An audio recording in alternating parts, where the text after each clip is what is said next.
Okay, and welcome to this reading of the fish. But in this reading, what we're going to do is actually I'm going to stop at points as I go through, just to kind of like discuss a few little bits.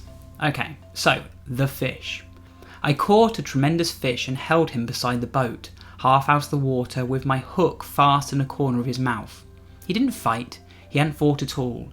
He hung a grunting weight, battered and venerable and homely. Here and there his brown skin hung in strips like ancient wallpaper, and its pattern of darker brown was like wallpaper. Shapes like full-blown roses, stained and lost through the age. Now you can see here there's actually quite a few similes that they've used to describe this enormous fish. So we've got kind of like ancient wallpaper and ancient brown wallpaper that kind of gives the image of kind of like an old creepy house, but the skin of this fish is really wrinkly and old. It's wonderful similes there. Now you've also noticed that actually she's described it as battered and venerable.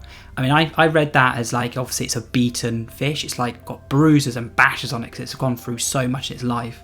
But it's quite ironic really that the fish is battered, you know, like fish and chips. Yeah, whatever. So we've also got a few little bits in there where they kind of say it describes the texture of its skin. So it's like shapes like full-blown roses, stained and lost through the age. That's kind of like describing the pattern you might see in a wallpaper, but the pattern's actually on the fish. Okay, he was speckled with barnacles, fine rosettes of lime, and infested with tiny white sea-lice. Pretty gross. And underneath 2 or 3 rags of green weed hung down, while his gills were breathing in the terrible oxygen, the frightening gills fresh and crisp with blood that can cut so badly. Now here it's got some really, really nice imagery, because it's called it the terrible oxygen. Now we obviously wouldn't think oxygen is terrible, we breathe it. But for the fish being pulled out of the water, it is going to be essentially drowning in the air. So they're talking about the terrible oxygen for the fish. It's also calling it the frightening gills. It's kind of like almost describing this fish as like an alien, as if it's like this kind of like sharp beast going of like gargling as it hangs by the boat. Okay, I thought of the coarse white flesh packed in like feathers, the big bones and the little bones, the dramatic reds and blacks of his shiny entrails. Now, packed in like feathers, have you ever been to the fish and chip shop and you've kind of like cut into a piece of cod and you get the white, you can see the white flesh inside. It's quite flaky. It's kind of like looks like it would look like feathers. And that's what the poet's trying to do here. They're trying to describe that essence of when you cut inside the fish, you're going to see this. Obviously, we know she can't see that yet because the fish is still very much alive. It's hanging there by the boat going, blah, about fish.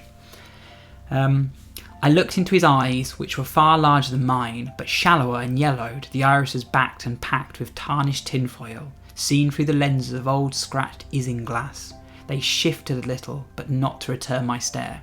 Firstly, I have absolutely no idea what isinglass is, but we can actually build up the image of what these eyes look like. We can see that they're tarnished tinfoil, like dirty tinfoil. We can see the irises, the irises are actually scratched, as if like it's been through a lot. They shift a little, but not to return my stare, as in the eyes are there, but they're not looking at the person holding the fish. It was more like the tipping of an object toward the light. I admired his sullen face. Sullen's another word for grumpy. I admired his sullen face, the mechanism of his jaw, and then I saw that from his lower lip, if you could call it a lip. Do you see how they've used the dashes there? They've almost used it like a parentheses, like brackets. In fact, you might notice in this whole piece that it's just all one stanza, and she's actually used these dashes to kind of like make the reader pause. So if I read that again, so I admired his sullen face, the mechanism of his jaw, and then I saw that from his lower lip, pause, if you could call it a lip, pause, grim, wet, and weapon-like. This is a perfect example of how she's actually controlling how the reader reads her poem. Obviously, she didn't intend for me to stop and talk halfway through her poem, but well, that's what you got to do. I admired his sullen face, the mechanism of his jaw, and then I saw that from his lower lip, if you can call it a lip, grim, wet, and weapon-like, hung 5 old pieces of fish line, or 4 and a wire leader, with a swivel still attached, with all their 5 big hooks grown firmly in his mouth. A green line frayed at the end where he broke it, 2 heavier lines, and a fine black thread, still crimped from the strain and snap when it broke and he got away.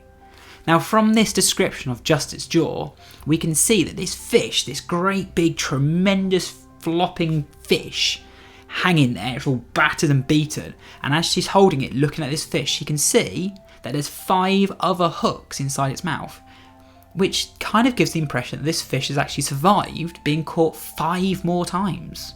This fish is a survivor. This fish is kind of like the commando of the fish world. It's like beaten and battered, but it still gets away. In fact, it even describes how one of the lines has actually has got the green line still attached to it, as if like it got caught and it pulled so hard it snapped the line.